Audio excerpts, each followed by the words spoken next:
नमस्कार बंधुरा बिना रान्नाघरे आपनादेर सबाइके स्वागत। आज आमार रेसिपि ओल भर्ता बा ओल माखा। बंधुरा ताहले चले आसुन ओल माखा रेसिपिटा शेयर करी। এই যে ওল মাখা করতে আমি দেখুন ওলগুলো ভালো করে আমি ধুয়ে এরকম পাতলা করে কেটে আমি এখানে সসপ্যানে একটু সামান্য জল দিয়ে একটু লবণ দিয়ে আমি সিদ্ধ করে নেব। এই দেখুন এখানে সিদ্ধ করে নেওয়ার জন্য আমি সামান্য জল দিয়েছি। এবার 15 মিনিট ঢাকা দিয়ে রাখব। 15 মিনিট পরে আবার ফিরে আসব। তার মধ্যে আমি একটা বাটনা রেডি করে নেব। এই যে 1 চামচ সরষে আর একটা কাঁচা লঙ্কা আমি বেটে নেব। বন্ধুরা আপনাদের যদি এখানে ওলের পরিমাণ বেশি হয় তাহলে সরষের পরিমাণ বেশি, লঙ্কার পরিমাণ বেশি দিয়ে আপনারা মিক্সচার মেশিনে পেস্ট করে নিতে পারেন। আমার এখানে সামান্য সরষে আর একটা কাঁচা লঙ্কা বলে আমি আর মিক্সচার মেশিনে বাটলাম না, আমি এই শিলনোড়াতেই বেটে নিচ্ছি।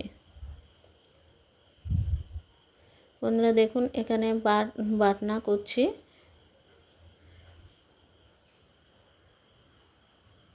দেখুন বাটনাটা হয়ে গেছে। এবার আমি এই বাটিতে তুলে নিলাম। এই ওল মাখাটা কিন্তু গরম ভাতের সাথে খুবই ভালো লাগে খেতে। আর আপনারা কিন্তু চাইলে এখানে পেঁয়াজ রসুন ভেজেও দিতে পারেন, আমি কিন্তু পেঁয়াজ রসুনটা দিলাম না। এই যে দেখুন ওলটা আমার সিদ্ধ হয়ে গেছে। এবার জলটা ঝরিয়ে আমি একটা থালার উপরে সব নিয়ে নেব। দেখুন একদম সিদ্ধ হয়ে গেছে। এবার একটা থালার মধ্যে আমি নিয়ে নিচ্ছি। একেবারে গরম হাতা দিয়েই আমি মেখে নেব প্রথমে।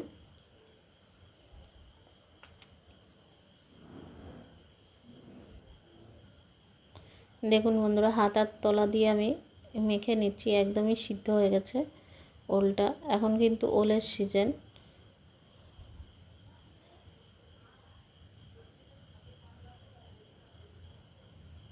এবার ভালো করে আমি হাত দিয়েই মেখে নিচ্ছি।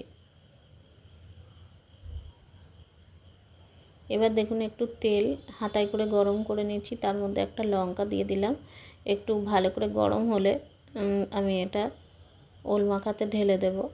দেখুন লঙ্কাটাও একটু ভাজা হয়ে গেছে। এবার এই লঙ্কাটা কিন্তু আমি মাখবো না। অনেকের আবার এই আমাদের বাড়িতে আবার অনেকেই শুকনো লঙ্কা খেতে চায় না, তাই জন্য এখানে আমি আর একটা কাঁচা লঙ্কা লবণের সাথে মেখে নেব। বন্ধুরা দেখুন এবার এইখানে দিয়ে দেবো সর্ষে লঙ্কা বাটা।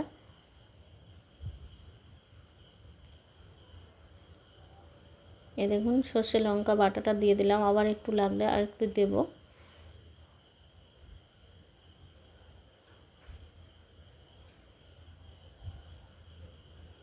এটা কিন্তু গরম ভাতের সাথে খুবই ভালো লাগে খেতে। এবার দেখুন এই কাঁচা লঙ্কাটা আমি মেখে নিলাম।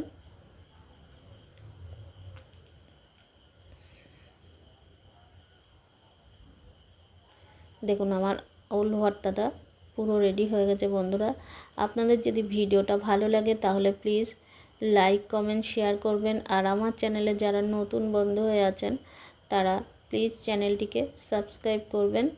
আর